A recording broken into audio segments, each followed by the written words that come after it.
ਸਤਿ ਸ਼੍ਰੀ ਅਕਾਲ ਜੀ। News Asia Punjabi ਦੇਖ ਰਹੇ ਹੋ ਤੁਸੀਂ ਤੇ ਮੈਂ ਹਾਂ ਕੁਲਵੰਤ ਸਿੰਘ। ਸਿਹਤ ਮਾਮਲਿਆਂ ਨੂੰ ਲੈ ਕੇ ਅੱਜ ਇੱਕ ਅਜਿਹੇ ਮਹਿਮਾਨ ਨੂੰ ਤੁਹਾਡੇ ਰੂਬਰੂ ਕਰਨ ਜਾ ਰਹੇ ਹਾਂ ਜਿਹੜੇ ਪਿਛਲੇ ਲੰਮੇ ਸਮੇਂ ਤੋਂ ਇੱਕ ਅਜਿਹੀ ਸਮੱਸਿਆ ਦੇ ਨਾਲ ਜੂਝ ਰਹੇ ਸੀ ਜਿਹੜੀ ਕਿ ਉਹਨਾਂ ਨੂੰ ਲੰਮੇ ਸਮੇਂ ਤੋਂ ਤੰਗ ਕਰ ਰਹੀ ਸੀ।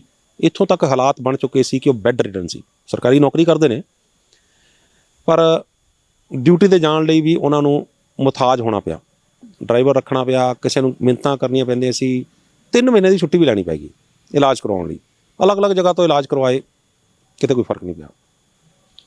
ਫਿਰ ਇੱਕ ਅਜਿਹੀ ਪੱਧਤੀ ਅਪਣਾਈ ਜਿਹੜਾ ਕਿ ਕਈ ਮਹੀਨਿਆਂ ਤੋਂ ਜਿਹਦਾ ਇਲਾਜ ਚੱਲ ਰਿਹਾ ਸੀ, ਉਹ ਇਲਾਜ ਸਿਰਫ 3 ਦਿਨ 'ਚ ਹੋ ਗਿਆ। ਕਿਵੇਂ? ਆਓ ਪੁੱਛਦੇ ਹਾਂ। ਸਤਿ ਸ਼੍ਰੀ ਅਕਾਲ ਜੀ, ਕੀ ਨਾਮ ਹੈ ਜੀ? ਨੈਣਾ ਅਗਰਵਾਲ। ਮੈਡਮ ਥੋੜ੍ਹਾ ਜਿਹਾ ਆਪਣੇ ਪ੍ਰੋਫਾਈਲ ਦੱਸੋਗੇ, ਕਿੱਥੋਂ ਦੇ ਰਹਿਣ ਵਾਲੇ ਹੋ, ਕਿੰਨੀ ਏਜ ਹੈ, ਕੀ ਕਰਦੇ ਹੋ, ਪਰਿਵਾਰ 'ਚ ਕੌਣ ਕੌਣ ਹੈ? ਮੈਂ ਪਟਿਆਲਾ ਦੀ ਰਹਿਣ ਵਾਲੀ ਹਾਂ ਜੀ ਅਤੇ ਗੌਰਮੈਂਟ ਜੋਬ ਕਰਦੀ ਹਾਂ ਅਤੇ ਮੇਰੇ ਹਸਬੈਂਡ ਔਰ ਮੇਰੀ ਫੈਮਿਲੀ ਦੇ ਨਾਲ ਰਹਿੰਦੀ ਹਾਂ ਮੈਂ 500 ਰੋਡ 'ਤੇ ਨਾਰਥ ਐਵਨਿਊ ਕਲੋਨੀ ਦੇ ਵਿੱਚ। ਅਤੇ ਪੂਰੀ ਮਤਲਬ ਫੈਮਿਲੀ ਮੇਰੀ ਠੀਕ ਹੈ ਠਾਕ ਹੈ, ਪਰ ਮੈਨੂੰ ਇੰਨੀ ਜ਼ਿਆਦਾ ਸਰਵਾਈਕਲ ਹੋ ਗਈ ਸੀ। ਪੁੱਛਦੇ ਤੁਸੀਂ ਏਜ ਕਿੰਨੀ ਹੈ ਅਤੇ ਕੁਆਲੀਫਿਕੇਸ਼ਨ ਕਿੰਨੀ ਹੈ? ਹਸਬੈਂਡ ਕੀ ਕਰਦੇ? ਮੈਂ ਪੋਸਟ ਗ੍ਰੈਜੂਏਸ਼ਨ ਡਬਲ ਹਾਂ ਜੀ, ਡਬਲ MA ਹਾਂ ਹਾਂਜੀ ਯੂਨੀਵਰਸਿਟੀ ਤੋਂ। ਅਤੇ ਮੇਰੇ ਹਸਬੈਂਡ ਇੰਜੀਨੀਅਰ ਹੈ ਜੀ ਪੰਜਾਬ ਮੰਡੀ ਬੋਰਡ 'ਚ। ਨਾਓ ਹੀ ਇਜ਼ ਰਿਟਾਇਰ, ਹੁਣ ਉਹ ਰਿਟਾਇਰ ਹੋ ਗਏ। ਅਤੇ ਉਹਨਾਂ ਦੀ ਏਜ ਹੈ 50, ਮੇਰੀ ਏਜ ਹੈ 56 ਸਾਲ। ਇਹ ਪੁੱਛਣ ਦਾ ਮਤਲਬ ਇਹ ਸੀਗਾ ਕਿ ਕੋਈ ਅਨਪੜ੍ਹ ਬੰਦੇ ਨਾਲ ਹੀ ਅਸੀਂ ਇੰਟਰਵਿਊ ਕਰਾ ਰਹੇ। ਪੜ੍ਹੇ ਲਿਖੇ ਬੰਦੇ ਨੇ ਕਿਤੇ ਐ ਸੋਚੋ ਕਿਤੇ ਵੀ ਅਨਪੜ੍ਹ ਬੰਦਾ ਹੈ, ਇਹਨੂੰ ਕੀ ਪਤਾ ਹੋਣਾ। ਪੜ੍ਹੇ ਲਿਖੇ ਨੇ, ਡਬਲ MA ਹੈ, ਹਸਬੈਂਡ ਜਿਹੜੇ ਇੰਜੀਨੀਅਰ ਨੇ, ਪਰਿਵਾਰ ਵੀ ਪੂਰਾ ਪੜ੍ਹਿਆ ਲਿਖਿਆ। ਅੱਛਾ, ਹੁਣ ਤੁਸੀਂ ਦੱਸੋ ਕਿ ਸ਼ੁਰੂ ਕਰਨ ਲੱਗੇ ਸੀ ਵੀ ਕੀ ਪ੍ਰੋਬਲਮ ਆਈ ਸੀ? ਸਰ ਮੈਨੂੰ ਸ਼ੁਰੂ ਤੋਂ ਨਾ ਸਰਵਾਈਕਲ ਦੀ ਪ੍ਰੋਬਲਮ ਆਈ ਸੀ ਜੀ। ਮੈਨੂੰ ਇੱਕੋ ਪਾਸੇ ਲੇਟਣ ਕਰਕੇ, ਇੱਕੋ ਪਾਸੇ ਵਜਨ ਪੈਣ ਕਰਕੇ ਮੇਰਾ ਇੱਕ ਮੋਢਾ ਫਰੀਜ ਹੋ ਗਿਆ ਸੀ। ਫਰੋਜ਼ਨ ਸ਼ੋਲਡਰ ਹੋ ਗਿਆ? ਫਰੋਜ਼ਨ ਸ਼ੋਲਡਰ ਹੋ ਗਿਆ ਸੀ ਜੀ। ਜਦੋਂ ਉਸ ਬਾਂਹ ਨੇ ਕੰਮ ਕਰਨਾ ਬੰਦ ਕਰਤਾ ਤਾਂ ਫਿਰ ਦੂਜਾ ਵੀ ਹੌਲੀ ਹੌਲੀ ਫਰੋਜ਼ਨ ਹੋ ਗਿਆ, ਜਾਮ ਹੋ ਗਿਆ। ਦੋਨੋਂ ਬਾਹਾਂ ਨੇ ਕੰਮ ਕਰਨਾ ਬੰਦ ਕਰਤਾ ਔਰ ਗਰਦਨ ਬਹੁਤ ਜ਼ਿਆਦਾ ਦੁਖਦੀ ਸੀ। ਨਾ ਗਰਦਨ ਇੱਧਰ ਹੁੰਦੀ ਸੀ ਨਾ ਇੱਧਰ ਹੁੰਦੀ ਸੀ। ਅਤੇ ਮੈਂ ਆਪਣੀ ਗੁੱਤ ਨਹੀਂ ਸੀ ਕਰ ਸਕਦੀ, ਆਪਣੇ ਵਾਲ ਨਹੀਂ ਸੀ ਵਾਹ ਸਕਦੀ। ਫਿਰ ਜਦੋਂ ਆਪਣੇ ਆਪ ਨੂੰ ਵੀ ਗਰੂਮ ਨਹੀਂ ਬੰਦਾ ਕਰ ਸਕਦਾ, ਫਿਰ ਉਹ ਕਿੱਦਾਂ ਫੀਲ ਕਰਦਾ ਇਹ ਸਾਰੇ ਜਾਣਦੇ ਨੇ। ਇੱਕ ਪੜ੍ਹਿਆ ਲਿਖਿਆ ਬੰਦਾ ਜੋਬ ਕਰਨ ਵਾਲਾ ਜਦੋਂ ਆਪਣੇ ਆਪ ਨੂੰ ਗਰੂਮ ਨਹੀਂ ਕਰ ਸਕਦਾ, ਆਪਣੇ ਆਪ ਨੂੰ ਤਿਆਰ ਨਹੀਂ ਕਰ ਸਕਦਾ ਹੈ ਨਾ, ਔਰ ਆਪਣੀ ਮਰਜ਼ੀ ਨਾਲ ਕੰਮ ਨਹੀਂ ਕਰ ਸਕਦਾ ਤਾਂ ਉਹਨੂੰ ਕਿੰਨਾ ਦੁੱਖ ਹੁੰਦਾ। Only the wearers know where the shoe pinches। ਹਾਂਜੀ, ਤੇ ਜਿਸ ਤਰ੍ਹਾਂ ਲਾਗੇ ਸੋਤਨ ਜਾਣੇ ਤੋਂ ਮੈਂ ਬੜੇ ਇਲਾਜ ਕਰਾਏ ਜੀ ਇੱਧਰ ਉੱਧਰੋਂ। ਜਿੱਥੇ ਮੈਨੂੰ ਕੋਈ ਦੱਸਦਾ ਸੀ ਮੈਂ ਸਰਵਾਈਕਲ ਦੀ ਥੈਰੇਪੀ ਲੈਣ ਚਲੀ ਜਾਂਦੀ ਸੀ, ਪਰ ਲੰਬਾ ਸਮਾਂ ਵੀ ਕਰਨ ਦੇ ਬਾਵਜੂਦ ਮੈਨੂੰ ਨਹੀਂ ਆਰਾਮ ਆਇਆ। ਕਈ ਤਰ੍ਹਾਂ ਦੇ ਇਲਾਜ ਕਰਵਾਏ। ਹਾਂਜੀ, ਕਈ ਤਰ੍ਹਾਂ ਦੇ ਇਲਾਜ ਕਰਾਏ। ਕਿੱਥੇ ਗਏ? ਮਤਲਬ ਕਿ ਜਦੋਂ ਪਹਿਲੀ ਵਾਰੀ ਤੁਹਾਨੂੰ ਲੱਗਿਆ ਵੀ ਤੁਹਾਡਾ ਸ਼ੋਲਡਰ ਜਾਮ ਹੋ ਗਿਆ, ਪਹਿਲਾਂ ਤਾਂ ਪੰਗੇ ਘਰ ਹੀ ਲਿੱਤੇ ਹੋਣੇ ਵੀ ਐਕਸਰਸਾਈਜ਼ ਕਰਕੇ ਦੇਖਾਂ ਮੇਰਾ ਠੀਕ ਹੋਇਆ। ਮੈਨੂੰ ਇੱਥੇ ਸ਼ੁਰੂ ਹੁੰਦਾ ਬੰਦਾ। ਮੈਂ ਥੋੜੇ ਜੀ ਕੀਤਾ ਐਕਸਰਸਾਈਜ਼ ਜਿਵੇਂ ਮੈਨੂੰ ਆਉਂਦੀਆਂ ਸੀ, ਪਰ ਐਕਸਰਸਾਈਜ਼ ਕਰਨੀਆਂ ਬਹੁਤ ਔਖੀਆਂ ਸੀ ਕਿਉਂਕਿ ਸਾਰਾ ਦੁਖਦਾ ਸੀਗਾ। ਕਈ ਹੁੰਦਾ ਵੀ ਚੱਲ ਦੁਖੇਗਾ ਤਾਂ ਸਹੀ, ਠੀਕ ਤਾਂ ਹੋ ਜਾਏਗਾ, ਐਦਾਂ ਪੰਗੇ ਲੈਂਦਾ ਬੰਦਾ। ਹਾਂਜੀ, ਐਦਾਂ ਕੀਤਾ ਜੀ। ਮੈਂ ਪੰਗੇ ਲਏ ਸੀ ਪਰ ਫਿਰ ਮੇਰਾ ਕੁਝ ਨਹੀਂ ਬਣਿਆ। ਫਿਰ ਮੈਂ ਵੱਧ ਗਿਆ ਜੀ। ਫਿਰ ਮੈਂ ਥੈਰੇਪੀ ਕਰਾਈ। ਫਿਰ ਥੈਰੇਪੀ ਕਿੱਥੋਂ ਕਰਾਈ? ਕਿਹੜੀ ਥੈਰੇਪੀ ਕਰਾਈ? ਥੈਰੇਪੀ ਜਿਹੜੀ ਫਿਜ਼ੀਓਥੈਰੇਪੀ ਹੁੰਦੀ ਹੈ ਜੀ, ਉਹ 3 ਮਹੀਨੇ ਕਰਾਈ ਜੀ ਲਗਾਤਾਰ। ਕਰਦੇ ਸੀ ਉਹ? ਮਤਲਬ ਕੀ ਕਰਦੇ ਸੀ ਉਹ? ਥੈਰੇਪੀ ਦੇ ਵਿੱਚ ਉਹ ਸੇਕਾ ਦਿੰਦੇ ਸੀ ਜੀ, ਔਰ ਉਸ ਤੋਂ ਬਾਅਦ ਉਹ ਐਕਸਰਸਾਈਜ਼ਾਂ ਕਰਦੇ ਸੀ, ਥੋੜ੍ਹੀ ਮਸਾਜ ਜੀ ਕਰਦੇ ਸੀ। ਇਸ ਤਰ੍ਹਾਂ ਮਤਲਬ ਉਹ 40 ਮਿੰਟ ਦਾ ਕਰਦੇ ਸੀ ਅਤੇ 3 ਮਹੀਨੇ ਚੱਲਦੀ ਰਹੀ ਜੀ। ਉਹਦੇ ਨਾਲ ਮੈਨੂੰ ਕੋਈ ਆਰਾਮ ਨਹੀਂ ਆਇਆ। 3 ਮਹੀਨੇ 'ਚ ਮਾੜਾ ਜਿਹਾ ਵੀ ਨਹੀਂ ਲੱਗਾ?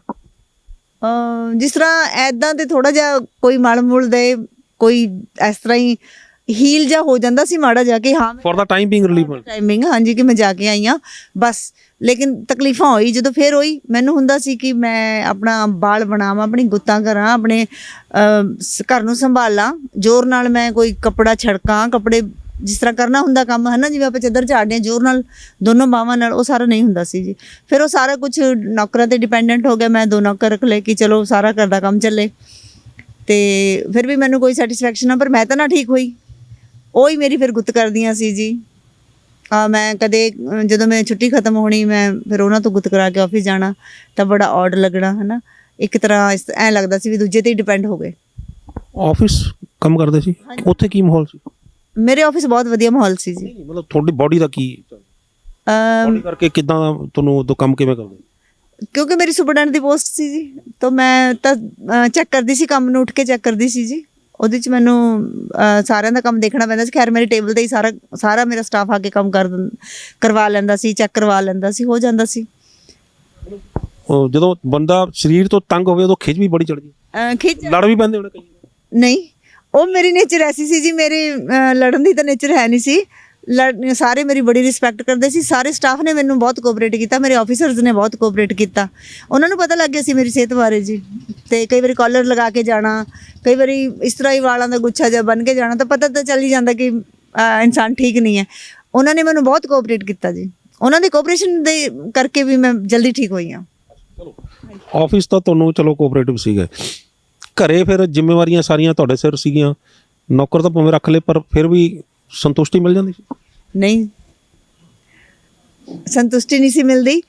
ਖਾਣਾ ਬਣਾ ਕੇ ਆਪ ਜਿਸ ਤਰ੍ਹਾਂ ਖਾਣ ਦੀ ਆਦਤ ਸੀ, ਜਾਂ ਮੇਰੀ ਪੇਂਡੂ ਬੈਕਗਰਾਉਂਡ ਹੋਣ ਦੇ ਕਾਰਨ ਉਹ ਮੈਂ ਹੁੰਦਾ ਸੀ ਕਿ ਅੱਜ ਛੱਤ ਸਾਫ਼ ਕਰੀਏ, ਅੱਜ ਗਲੀ ਸਾਫ਼ ਕਰੀਏ, ਅੱਜ ਬੂਟੇ ਲਾਈਏ, ਅੱਜ ਬੂਟੇ ਦੇਖੀਏ, ਅੱਜ ਆਪਣੀ ਗਾਰਡਨਿੰਗ ਕਰੀਏ, ਹੈ ਨਾ। ਉਹ ਸਾਰਾ ਬੰਦ ਹੋ ਗਿਆ ਸੀ ਜੀ। ਬੈਠੇ ਬੈਠੇ ਬੂਟਿਆਂ ਨੂੰ ਦੇਖ ਕੇ ਤਕਲੀਫ ਹੁੰਦੀ ਸੀ ਕਿ ਇਹਨਾਂ ਦੀ ਸੇਵਾ ਕੋਈ ਨਹੀਂ ਕਰ ਰਿਹਾ, ਤਾਂ ਮੈਨੂੰ ਉਹ ਬਹੁਤ ਬੁਰਾ ਲੱਗਦਾ ਸੀ।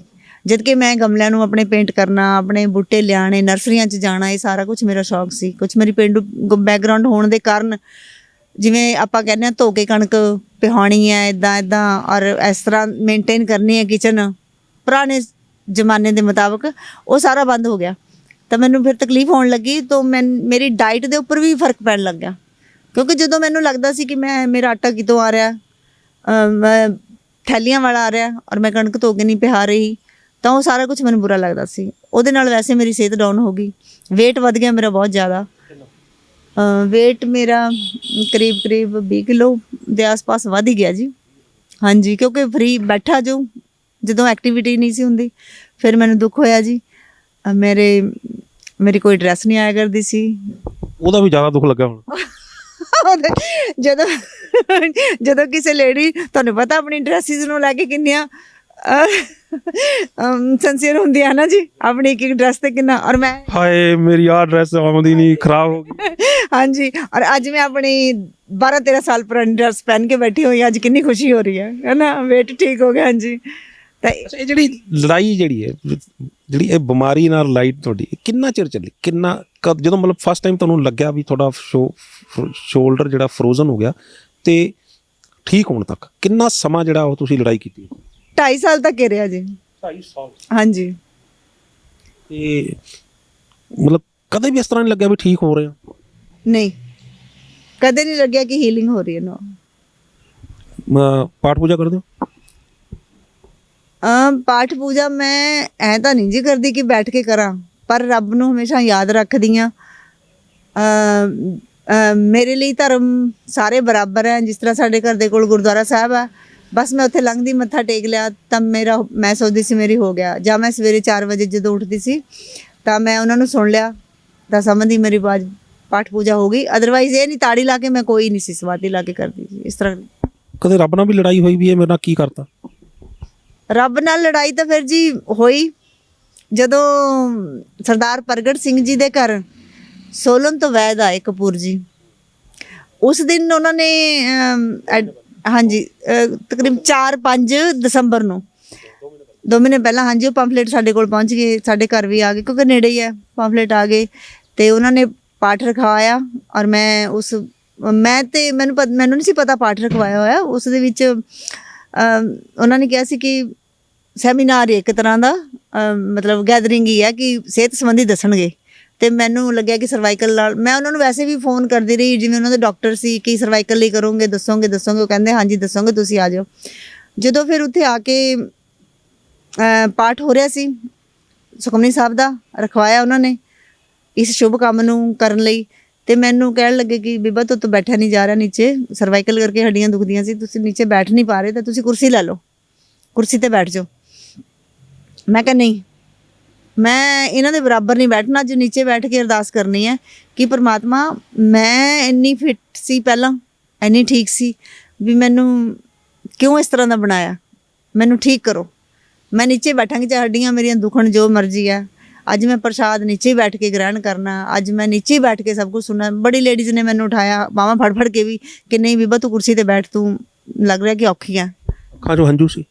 ਹਾਂਜੀ, ਅੱਖਾਂ 'ਚ ਮੇਰੇ ਹੰਝੂ ਸੀ ਤੇ ਮੈਂ ਬਾਬਾ ਜੀ ਦੇ ਅੱਗੇ ਬੈਠੀ ਸੀ।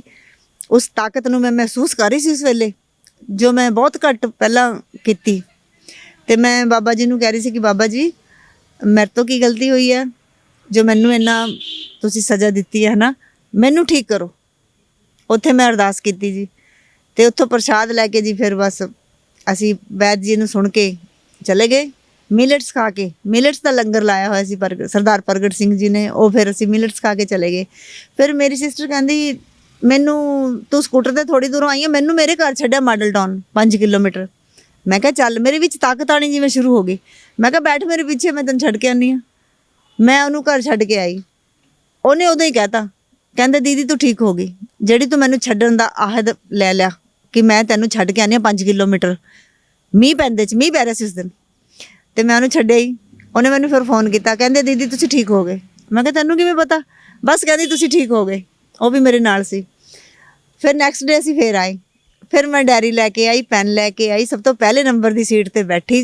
ਹਜ਼ਾਰਾਂ ਕੁਐਸਚਨ ਡਾਕਟਰਸ ਨੂੰ ਕੀਤੇ, ਹਜ਼ਾਰਾਂ ਕੁਐਸਚਨ ਫਿਰ ਮੈਂ ਵੈਦ ਜੀ ਨੂੰ ਕੀਤੇ ਤੇ ਵੈਦ ਜੀ ਨੂੰ ਫਿਰ ਮੈਂ ਪਰਸਨਲੀ ਦਿਖਾਇਆ ਵੀ। ਉਹ ਹੱਸਣ ਲੱਗ ਗਏ, ਕਹਿੰਦੇ ਬਾਕੀ ਥਾਵਾਂ ਤੇ ਜਾਣਾ, ਕੰਟਰੀ ਜਿਹੜੇ ਸੂਬੇ ਗਰੀਬ ਹੁੰਦੇ ਉੱਥੇ ਮੈਂ 100-200 ਫੀਸ ਲੈਣਾ ਤੇ ਇੱਥੇ ਮੈਂ 1100 ਲਊਂਗਾ। ਪੰਜਾਬੀ ਲੋਕ ਜਰਾ ਵਾਹਵਾ ਅਮੀਰ ਲੱਗ ਰਹੇ ਆ। ਤੇ ਮੇਰੇ ਮਨ 'ਚ ਆਈ, ਮੈਂ 1100 ਰੁਪਏ ਕੱਢਿਆ, ਵੈਦ ਜੀ ਨੂੰ ਦਿੱਤਾ। ਮੈਂ ਕਿਹਾ ਵੈਦ ਜੀ ਮੈਨੂੰ ਚੈੱਕ ਕਰੋ ਵੀ ਮੇਰੀਆਂ ਬਾਹਾਂ ਤੁਸੀਂ। ਚਲੋ ਕਹਿੰਦੇ ਨਹੀਂ ਬੀਬਾ ਮੈਂ ਫੀਸ, ਉਹ ਤਾਂ ਮੈਂ ਹੱਸ ਰਿਹਾ ਸੀ ਕਹਿੰਦੇ। ਮੈਂ ਕਿਹਾ ਨਹੀਂ ਜੀ ਹੱਸ ਨਹੀਂ ਸੀ, ਮੈਂ ਤੁਹਾਨੂੰ 1100 ਹੀ ਦੇਣੇ ਆ। ਮੈਂ 1100 ਰੁਪਏ ਦੇ ਕੇ ਜੀ ਉਹਨਾਂ ਨੂੰ ਚੈੱਕ ਕਰਾਇਆ ਤੇ ਉਹਨਾਂ ਨੇ ਕਿਹਾ ਵੀ ਤੇਰੇ ਧਰਨ ਵੀ ਪਈ ਹੋਈ ਆ ਤੇ ਤੇਰੇ ਸਰਵਾਈਕਲ ਵੀ ਬਹੁਤ ਜ਼ਿਆਦਾ। ਉਹਨਾਂ ਨੇ ਚੈੱਕ ਕਰਕੇ ਥੋੜਾ ਪ੍ਰੈਸ਼ਰ ਦਿੱਤਾ ਔਰ ਧਰਨ ਦਾ ਵੀ ਉਹਨਾਂ ਨੇ ਮਤਲਬ ਲੱਤ ਦੇ ਨਾਲ ਹਿਲਾ ਕੇ ਇੱਕ ਹੋਰ ਲੇਡੀ ਨੂੰ ਨਾਲ ਜੋ ਵੈਦ ਜੀ ਦੇ ਨਾਲ ਸੀ ਠੀਕ ਕੀਤਾ ਮੇਰੀ ਧਰਨ ਨੂੰ ਵੀ। ਬਸ ਜੀ ਉਸ ਦਿਨ ਤੋਂ ਮੈਂ 9/9 ਹੋ ਗਈ ਤੇ ਮੈਂ ਕਹਿਣਾ ਨਹੀਂ ਚਾਹੀਦਾ ਕਿ 3 ਦਿਨ ਫ੍ਰੀ ਕਰਵਾਇਆ ਐਕੂਪ੍ਰੈਸ਼ਰ, ਕਿਉਂਕਿ ਮੇਰਾ ਵਿਸ਼ਵਾਸ ਟੁੱਟਿਆ ਹੋਇਆ ਸੀ। ਕੀ ਐਕੂਪ੍ਰੈਸ਼ਰ 'ਚ ਕੀ ਕੀਤਾ ਸੀ ਤੁਹਾਡੇ? ਐਕੂਪ੍ਰੈਸ਼ਰ ਹਰ ਸੰਡੇ ਮੈਂ ਆਉਂਦੀ ਰਹੀ ਜੀ। ਜਿਸ ਤਰ੍ਹਾਂ ਇਹਨਾਂ ਨੇ ਮੈਨੂੰ ਪਤਾ ਨਹੀਂ ਸੀ ਕਿ ਵਿੱਚ ਦੀ ਵੀ ਕਰਦੇ ਨੇ। ਫਿਰ ਮੈਨੂੰ ਇੱਕ ਡਾਕਟਰ ਸਾਹਿਬ ਨੇ ਦੱਸਿਆ ਕਿ ਵਿੱਚ ਦੀ ਵੀ ਬੀਬਾ ਇਹ ਚੱਲਦਾ ਕਿ ਅਸੀਂ ਡੇਲੀ ਕਰਦੇ ਹਾਂ। ਐਕੂਪ੍ਰੈਸ਼ਰ ਕੌਣ ਕਰਦਾ ਨੇ? ਡਾਕਟਰ ਇੱਥੇ ਗਗਨਦੀਪ ਜੀ ਕਰਦੇ? ਡਾਕਟਰ ਗਗਨਦੀਪ ਜੀ ਹੈ ਔਰ ਰਸ਼ਪਾਲ ਜੀ ਹੈ, ਇੱਕ ਹੋਰ ਡਾਕਟਰ ਹੈ ਜੀ ਜਸਪ੍ਰੀਤ ਜੀ। ਹਾਂਜੀ, ਉਹ ਬਹੁਤ ਅੱਛਾ ਕਰਦੇ ਨੇ, ਬਹੁਤ ਵਧੀਆ ਕਰਦੇ ਨੇ ਔਰ ਪੂਰੀ ਤਨਦੇਹੀ ਦੇ ਨਾਲ ਉਹ ਕੰਮ ਕਰਦੇ ਨੇ। ਪਹਿਲਾਂ ਮੈਂ 3 ਸੰਡੇ ਹੀ ਕਰਾਇਆ, ਮੈਂ ਉਹ 3 ਸੰਡੇ ਫ੍ਰੀ ਵਾਲੇ 'ਚ ਹੀ ਕਰਵਾਇਆ। 3 ਸੰਡੇ ਮੈਂ ਠੀਕ ਹੋ ਗਈ। ਫਿਰ ਮੈਂ ਸੋਚਿਆ ਕਿ ਚਲੋ ਥੋੜਾ ਹੋਰ ਜ਼ਿਆਦਾ ਹੋ ਜਾ। ਫਿਰ ਮੈਂ ਮਤਲਬ ਪੇਡ ਥੋੜਾ ਆ ਕੇ ਉਹਨਾਂ ਕੋਲ ਜਦੋਂ ਮੈਨੂੰ ਟਾਈਮ ਮਿਲਦਾ ਸੀ 5 ਵਜੇ ਤੋਂ ਬਾਅਦ, ਆਫਿਸ ਤੋਂ ਬਾਅਦ ਮੈਂ ਕਰਵਾਉਂਦੀ ਸੀ ਜੀ। ਹੁਣ ਮੈਂ ਬਿਲਕੁਲ ਫਿੱਟ ਹਾਂ, ਮੈਨੂੰ ਕੋਈ ਕੰਮ ਕਰਨ 'ਚ ਕੋਈ ਤਕਲੀਫ ਨਹੀਂ ਹੈ, ਕੋਈ ਮੈਨੂੰ ਬੋਝ ਭਾਰ ਕੁਛ ਵੀ ਚੱਕਣ 'ਚ ਕੋਈ ਤਕਲੀਫ ਨਹੀਂ ਹੈ। ਮਤਲਬ ਕੀ ਦੱਸਿਆ ਵੀ ਤੁਹਾਡੇ ਕੀ ਹੋਇਆ ਪਿਆ ਸੀ, ਕਿੱਥੇ ਕੀ ਫਸਿਆ ਹੋਇਆ ਸੀ? ਉਹਨਾਂ ਨੇ ਇਹ ਕਿਹਾ ਕਿ ਤੁਹਾਡੀ ਨਸਾਂ ਦੱਬੀਆਂ ਹੋਈਆਂ ਸੀ ਔਰ ਜਿਸ ਤਰ੍ਹਾਂ ਬਲੌਕੇਜ ਹੋਈ ਸੀ। ਬਸ ਇਹੀ ਦੱਸਿਆ ਸਰ ਔਰ ਇਹ ਠੀਕ ਹੋ ਗਿਆ। ਅੱਛਾ, ਜਦੋਂ ਇਹ ਪਹਿਲੀ ਵਾਰੀ ਜਦੋਂ ਕਰਵਾਇਆ ਸੀ ਤੁਸੀਂ ਇਹ ਥੈਰੇਪੀ ਲਈ, ਜਿਹੜੀ ਪਹਿਲੀ ਵਾਰੀ ਐਕੂਪ੍ਰੈਸ਼ਰ ਦੀ ਥੈਰੇਪੀ ਲਈ, ਪਹਿਲੇ ਦਿਨ ਹੀ ਠੀਕ ਹੋਣ ਲੱਗ ਗਿਆ ਜਾਂ ਦੂਜੇ ਤੀਜੇ ਵਾਰੀ? ਨਹੀਂ, ਪਹਿਲੇ ਦਿਨ ਤਾਂ ਰਿਲੀਫ ਮਿਲਿਆ ਥੋੜਾ ਜਿਹਾ, ਪਰ ਦੂਜੀ ਵਾਰੀ 'ਚ ਮੈਨੂੰ ਫੇਥ ਆ ਗਿਆ ਸੀ ਕਿ ਮੈਂ ਤੇ ਠੀਕ ਹੋਵਾਂਗੀ। ਤੀਜੀ ਵਾਰ 'ਚ ਤਾਂ ਮੈਂ ਠੀਕ ਹੀ ਹੋ ਗਈ ਸੀ ਜੀ। ਪਹਿਲੇ ਦਿਨ ਲਿਆ ਸੀ ਤੁਸੀਂ, ਥੈਰੇਪੀ ਲਈ ਸੀ, ਉਸ ਤੋਂ ਬਾਅਦ ਤੁਸੀਂ ਹਫ਼ਤੇ ਬਾਅਦ ਤੁਸੀਂ ਗੱਲ ਕੀਤੀ ਤੇ ਇਸ ਦੌਰਾਨ ਤੁਸੀਂ ਆਪ ਵੀ ਕੁਝ ਕੀਤਾ ਜਾਂ ਫਿਰ ਹਫ਼ਤੇ ਬਾਅਦ ਦੁਬਾਰਾ ਤੁਸੀਂ ਕੀਤਾ? ਕੁਝ ਨਹੀਂ ਕੀਤਾ ਜੀ, ਮੈਂ ਤਾਂ ਹਫ਼ਤੇ ਬਾਅਦ ਫਿਰ ਉਹਨਾਂ ਕੋਲ ਆਈ। ਮੈਂ ਤਾਂ ਕੁਝ ਨਹੀਂ ਕੀਤਾ, ਮੈਂ ਤਾਂ ਫਿਰ ਆਫਿਸ 'ਚ ਬਿਜ਼ੀ, ਮੈਂ ਜਾਂਦੀ ਰਹੀ ਆਪਣੇ ਆਫਿਸ। ਹਾਂਜੀ, ਫਿਰ ਸੰਡੇ ਨੂੰ ਫਿਰ ਆਈ, ਫਿਰ ਇੱਕ ਸੰਡੇ ਨੂੰ ਫਿਰ ਆਈ, ਫਿਰ ਠੀਕ ਹੋਈ ਤੇ ਫਿਰ ਮੈਂ ਵਿੱਚ ਦੀ ਫਿਰ ਆਉਣ ਲੱਗ ਗਈ। ਜਿਸ ਤਰ੍ਹਾਂ ਵਰਕਿੰਗ ਡੇ ਦੇ ਵਿੱਚ 5 ਵਜੇ ਤੋਂ ਬਾਅਦ ਕਰਵਾਉਣ ਲੱਗ ਗਈ। ਕੀ ਸਮਝ ਆਈ ਵੀ ਕੀ ਹੋਇਆ? ਵੈਸੇ ਆਪਣੇ ਆਪ ਨੂੰ ਵੀ ਕੁਝ ਪੱਲੇ ਪਈ ਹੋਣੀ ਵੀ ਆਹ ਕਰਕੇ ਹੋ ਗਿਆ? ਮੈਨੂੰ ਤਾਂ ਇਸ ਤਰ੍ਹਾਂ ਹੀ ਲੱਗਦਾ ਜੀ, ਜਿਸ ਤਰ੍ਹਾਂ ਨਸਾਂ ਦੱਬੀਆਂ ਹੋਈਆਂ ਸੀ, ਸਵੈਲਿੰਗ ਸੀ ਮੇਰੇ, ਸੋਜਿਸ਼ ਬਹੁਤ ਜ਼ਿਆਦਾ ਸੀ। ਜਿਸ ਤਰ੍ਹਾਂ ਇਸ ਤਰ੍ਹਾਂ ਇਹ ਵਾਲੇ ਪਾਸੇ ਜਿਹੜੇ ਆਹ ਬਾਂਹ ਹੈ ਮੇਰੀ ਖੱਬੀ, ਐਂ ਲੱਗਦਾ ਸੀ ਵੀ ਸਾਰੇ ਪਾਸੇ ਨੀਚੇ ਲੱਤ ਤੱਕ ਹੀ ਮੇਰੇ ਸੋਜਿਸ਼ ਆਈ ਹੋਈ ਆ। ਮੈਡੀਕਲ ਲੈਂਗੁਏਜ ਕਹਿੰਦੇ ਕ੍ਰੋਨਿਕ ਇਨਫਲੇਮੇਸ਼ਨ। ਓਕੇ। ਤੇ ਉਹ ਸੋਜਿਸ਼ ਕਰਕੇ ਮੇਰੇ ਕੋਈ ਡਰੈਸਿਸ ਜਿਹੜੀਆਂ ਮੇਰੀਆਂ ਪੁਰਾਣੀਆਂ ਸੀ, ਆਪਾਂ ਪਹਿਲਾਂ ਹੀ ਹੱਸ ਰਹੇ ਸੀਗੇ, ਉਹ ਕੋਈ ਨਹੀਂ ਸੀ ਆਉਂਦੀ ਜੀ, ਕੋਈ ਨਹੀਂ ਸੀ ਆਉਂਦੀ। ਕਾਫੀ ਜ਼ਿਆਦਾ ਸੋਜਿਸ਼ ਸੀ ਤੇ ਮੈਂ ਆਫਿਸ ਬਸ ਆਨਨ ਫਾਨਨ ਵਾਲੇ ਕੱਪੜਿਆਂ ਚਲੀ ਜਾਂਦੀ ਸੀ, ਜੋ ਹੁੰਦਾ ਸੀ ਤੇ ਮੈਨੂੰ ਡਰੈਸਿਸ ਦਾ ਸ਼ੌਂਕ ਹੋਣ ਦੇ ਬਾਵਜੂਦ ਵੀ ਫਿਰ 4-5 ਸੂਟਾਂ ਦੇ ਵਿੱਚ ਜਿਵੇਂ ਹੁੰਦਾ ਬੰਦਾ ਜਾਂਦਾ ਹੈ ਨਾ, ਫਿਰ ਉਹ ਸੈਲਿੰਗ ਸਾਰੀ ਇੱਕਦਮ ਗਾਇਬ ਹੋ ਗਈ ਜੀ। ਅੱਛਾ, ਜਿਹੜੇ ਤੁਸੀਂ ਤਾਂ ਫਿਰ ਨਵੇਂ ਕੱਪੜੇ ਲੈਣ ਜਾਂਦੇ ਹੋਣੇ, ਫਿਰ ਉਹ ਤੁਸੀਂ ਮੋਟਿਆਂ ਦੀ ਦੁਕਾਨ ਤੇ ਜਾਂਦੇ ਹੋਣੇ ਵੀ ਇੱਥੇ ਮੋਟਿਆਂ ਦੇ ਕੱਪੜੇ ਮਿਲਦੇ ਨੇ? ਨਹੀਂ ਮੋਟਿਆਂ ਉਹ ਮੈਂ ਸਟਿਚ ਕਰਾਉਂਦੀ ਸੀ ਜੀ, ਮੋਟਿਆਂ ਦੀ ਦੁਕਾਨ ਤੇ ਨਹੀਂ ਸੀ ਜਾਂਦੀ। ਇੱਕ ਹੁੰਦਾ ਨਾ ਵੀ ਮੋਟਿਆਂ ਦੀ ਦੁਕਾਨ ਤੋਂ ਮਿਲਦਾ ਵੀ ਇੱਥੋਂ ਮੋਟਿਆਂ ਦੇ ਕੱਪੜੇ। ਮੈਂ ਰੈਡੀਮੇਡ ਥੋੜੀ ਲੈਂਦੀ ਸੀ ਜੀ, ਹੈ ਨਾ, ਵੇਟ ਵਧ ਗਿਆ ਤਾਂ ਮੈਂ ਸਿਲਾਉਂਦੀ ਸੀ ਜੀ। ਜਿਹੜਾ ਸਿੰਦਾ ਸੀ ਉਹ ਮੇਰੇ ਇੰਟਰਸਟ ਨਾਲ ਸਿੰਦਾ ਸੀ, ਅਗਲੇ ਦਿਨ ਠੀਕ ਹੈ ਮੋਟਾ ਹੈ ਬੰਦਾ, ਕਿਹੜਾ ਫਿਟਿੰਗ ਦਾ ਪਰਵਾਹ ਕਰੇਗਾ। ਤੁਸੀਂ ਕਹਿ ਰਹੇ ਸੀ ਨਾ ਵੀ 20 ਕਿਲੋ ਵਜਨ ਵੱਧ ਗਿਆ, ਮੈਂ ਤਾਂ ਤੁਹਾਨੂੰ ਹਾਂਜੀ, ਨਹੀਂ ਮੋਟੀ ਦੁਕਾਨ ਤੇ ਤਾਂ ਜਾਂਦੀ, ਜੀਨ ਪੈਂਟ ਲੈਣੀ ਹੁੰਦੀ ਮੈਂ ਸਟਿਚ ਕਰਾਉਂਦੀ ਸੀ ਜੀ। ਉਹ ਮੇਰੀ ਸਿਸਟਰ ਜਿੱਥੋਂ ਸਟਿਚ ਕਰਾ ਦਿੰਦੀ ਸੀਗੀ, ਉਹ ਮੈਨੂੰ ਅੱਛੇ ਨਹੀਂ ਸੀ ਲੱਗਦੇ ਬਹੁਤ, ਕਿਉਂਕਿ ਮੇਰੀ ਪਸੰਦ ਨਹੀਂ ਸੀ ਹੁੰਦੇ ਟੇਲਰ। ਹੁਣ ਤੁਸੀਂ ਕਹਿ ਰਹੇ ਵੀ 4-5 ਕੱਪੜਿਆਂ ਚ ਹੁਣ ਕਿੰਨੇ ਜਿਹੜੇ ਠੀਕ ਉਹ ਆ ਰਹੇ ਤੇ ਹਲੇ ਉਮੀਦ ਹੈ ਵੀ ਹੋਰ ਘਟੋਗੇ? ਉਮੀਦ ਹੈਗੀ ਹੈ ਮੈਨੂੰ ਹੋਰ ਘਟਾਂਗੀ, ਤੇ ਮੇਰੇ ਕੋਲ 50-60 ਸੂਟ ਹੋਣੇ, ਉਹ ਸਾਰੇ ਆ ਰਹੇ। ਅੱਛਾ, ਮਤਲਬ ਕਿੰਨਾ ਵਜਨ 20 ਕਿਲੋ ਚ ਕਿੰਨਾ ਘਟ ਗਿਆ ਤੇ ਕਿੰਨਾ ਰਹਿ ਗਿਆ ਹਲੇ? 20 ਕਿਲੋ ਚ ਮੇਰਾ ਹੁਣ ਮੇਰੇ 85-86 ਦੇ ਕਰੀਬ ਹੈ ਜੀ, 86 ਦੇ ਕਰੀਬ। ਦੇਖੋ ਕਿੰਨਾ ਘਟ ਗਿਆ, ਤੇਰਾ 14 ਕਿਲੋ ਘਟ ਗਿਆ। 14 ਕਿਲੋ ਘਟ ਗਿਆ ਕਿੰਨੇ ਦਿਨ ਚ? ਦਸੰਬਰ, ਜਨਵਰੀ, ਫਰਵਰੀ, 2.5 ਮਹੀਨੇ ਚ।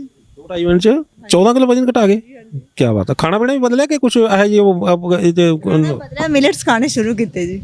ਹਾਂਜੀ, ਕਣਕ ਚਾਵਲ ਘਟਾਏ, ਮਿਲਟਸ ਖਾਣੇ। ਚਾਹ ਬਿਲਕੁਲ ਬੰਦ ਦੀ ਤਰ੍ਹਾਂ ਹੀ ਰਹੀ, ਬਸ ਜਿਸ ਤਰ੍ਹਾਂ ਆਫਿਸ ਹੈ ਇੱਕ ਅੱਧੇ ਵਾਰੀ ਪੀ ਲਈ, ਨਹੀਂ ਤਾਂ ਨਹੀਂ, ਉਹ ਵੀ ਕੰਪਨੀ ਸੇ ਇੱਕ ਬਸ, ਨਹੀਂ ਤਾਂ ਨਹੀਂ। ਚਾਹ ਨਾ ਘਰ, ਨਾ ਹੀ ਕਿਤੇ ਬਾਹਰ, ਨਾ ਬਾਹਰ ਦਾ ਖਾਣਾ, ਨਾ ਫੰਕਸ਼ਨ ਦਾ ਖਾਣਾ, ਬਸ ਓਨਲੀ ਮਿਲਟਸ। ਹਾਂਜੀ, ਬਾਕੀ ਜਿਸ ਤਰ੍ਹਾਂ ਗਾਈਡ ਕੀਤਾ ਡਾਕਟਰ ਸਾਹਿਬ ਨੇ ਉਹ। ਤੁਹਾਨੂੰ ਦੇਖ ਕੇ ਫਿਰ ਘਰ ਦੇ ਤਾਂ ਬੜੇ ਹੈਰਾਨ ਹੋਏ ਹੋਣੇ ਵੀ ਇਹ ਤਾਂ ਚਲੋ ਮਤਲਬ ਕਿੱਦਾਂ ਆਰਾਮ ਆ ਗਿਆ, ਪਰ ਕਿੱਦਾਂ ਹੈਰਾਨ ਨਹੀਂ ਹੋਏ ਹੋਣੇ? ਬੜੇ ਹੈਰਾਨ ਹੋਏ ਜੀ, ਉਹ ਖੁਸ਼ ਵੀ ਬੜੇ ਹੋਏ। ਪਹਿਲਾਂ ਤਾਂ ਮੈਂ ਜਾ ਕੇ ਜੀ ਆਪਣਾ ਸਾਰਿਆਂ ਨੂੰ ਮਿਲੀ, ਕਿ ਜਦੋਂ ਮੈਂ ਸਰਵਾਈਕਲ ਕਰਕੇ ਮੇਰੇ ਤੋਂ ਐਕਟਿਵਾ ਵੀ ਨਹੀਂ ਸੀ ਚੱਲਦੀ, ਪਹਿਲਾਂ ਤਾਂ ਆਪਣੀ ਐਕਟਿਵਾ ਚਲਾ ਕੇ ਮੈਂ ਸਾਰਿਆਂ ਨੂੰ ਮਿਲੀ ਇਕੱਲੇ ਨੂੰ। ਉਹ ਸਾਰੇ ਬੜੇ ਖੁਸ਼ ਹੋਏ ਕਿ ਬੜਾ ਚੇਂਜ ਆ ਗਿਆ, ਪਹਿਲਾਂ ਤੋਂ ਵੀ ਜ਼ਿਆਦਾ ਐਕਟਿਵ ਹੋ ਗਈ, ਕਿਉਂਕਿ ਮੇਰੀ ਡਾਈਟ ਵੀ ਅੱਛੀ ਨਾਲ ਸ਼ੁਰੂ ਹੋ ਗਈ। ਜਿਵੇਂ ਡਾਕਟਰ ਸਾਹਿਬ ਨੇ ਦੱਸਿਆ, ਫਰੂਟਸ, ਵੈਜੀਟੇਬਲਸ, ਮਿਲਟਸ ਐਂਡ ਕਾੜੇ, ਉਹ ਸਾਰੇ ਮੈਂ ਲੈਣੇ ਸ਼ੁਰੂ ਕੀਤੇ, ਤੇ ਹੁਣ ਮੈਂ ਬਿਲਕੁਲ ਠੀਕ ਹਾਂ। ਉਹ ਸਾਰੇ ਖੁਸ਼ ਹੋਏ ਜੀ, ਕਿਉਂ ਜਦੋਂ ਗ੍ਰਿਸ਼ਤੀ ਦੇ ਵਿੱਚ ਅਸੀਂ ਆਪਣਾ ਕੰਮ ਸੰਭਾਲਣ ਲੱਗ ਜਾਂਦੇ ਹਾਂ ਜੀ, ਫਿਰ ਸਾਰੇ ਖੁਸ਼ ਹੋ ਜਾਂਦੇ ਆ। ਜਦੋਂ ਸਾਡੀ ਗ੍ਰਿਸ਼ਤੀ ਰੁਲਣ ਲੱਗ ਜਾਂਦੀ ਹੈ, ਫਿਰ ਕੋਈ ਖੁਸ਼ ਨਹੀਂ ਰਹਿੰਦਾ। ਅੱਛਾ, ਤੁਸੀਂ ਫਿਰ ਅੱਜ ਕੱਲ ਤਾਂ ਫਿਰ ਸਲਾਹਕਾਰ ਬਣ ਗਏ ਹੋਣੇ ਵੀ ਤੈਨੂੰ ਆ ਹੋਇਆ ਤੂੰ ਵੀ ਆ ਕਰਾ ਲੈ, ਐ ਹੁੰਦਾ? ਹਾਂਜੀ ਹਾਂਜੀ, ਹੁਣ ਤਾਂ ਹਾਂਜੀ ਹੁਣ ਤਾਂ ਮੈਂ ਹੋ ਗਈ। ਹਾਂਜੀ, ਤੇ ਕਿਹਨੂੰ ਭੇਜਦਾ ਫਿਰ? 4-5 ਪੇਸ਼ੈਂਟ ਭੇਜਦੇ ਜੀ। ਹਾਂਜੀ। ਚਲੋ, ਤੁਸੀਂ ਆਪ ਹੋ ਗਏ ਠੀਕ, ਬਹੁਤ ਸਾਰੇ ਲੋਕੀ, ਹਜ਼ਾਰਾਂ ਲੱਖਾਂ ਲੋਕ ਤੁਹਾਨੂੰ ਦੇਖ ਰਹੇ ਨੇ, ਕੀ ਕਹਿਣਾ ਚਾਹੋਗੇ ਉਹਨਾਂ ਨੂੰ ਉਧਰ ਦੇਖ ਕੇ? ਮੈਂ ਸਾਰਿਆਂ ਨੂੰ ਇਹ ਮੈਸੇਜ ਦੇਣਾ ਚਾਹਾਂਗੀ ਜੀ ਕਿ ਆਯੁਰਵੈਦਿਕ ਪੱਧਤੀ ਤੇ ਵਿਸ਼ਵਾਸ ਕੀਤਾ ਜਾਵੇ, ਐਕੂਪ੍ਰੈਸ਼ਰ ਤੇ ਵਿਸ਼ਵਾਸ ਕੀਤਾ ਜਾਵੇ, ਤੇ ਇਹ ਜਿਹੜਾ ਡਾਈਟ ਮੈਨੂੰ ਡਾਕਟਰ ਸਾਹਿਬ ਨੇ ਦੱਸੀ ਆ, ਡਾਕਟਰ ਵੈਦ ਜੀ ਆਏ ਸੀ ਇੱਥੇ ਕਪੂਰ ਜੀ, ਉਹ ਗਗਨਦੀਪ ਜੀ ਨੇ, ਰਸ਼ਪਾਲ ਜੀ ਨੇ, ਡਾਕਟਰ ਆਜ਼ਾਦ ਜੀ ਨੇ, ਤੇ ਉਹ ਡਾਈਟ ਨੂੰ ਫਾਲੋ ਕਰਕੇ ਬੰਦਾ ਬਹੁਤ ਫਿਟ ਰਹਿ ਸਕਦਾ, ਔਰ ਉਹਨੂੰ ਕੋਈ ਬਿਮਾਰੀ ਵੀ ਨਹੀਂ ਲੱਗਦੀ।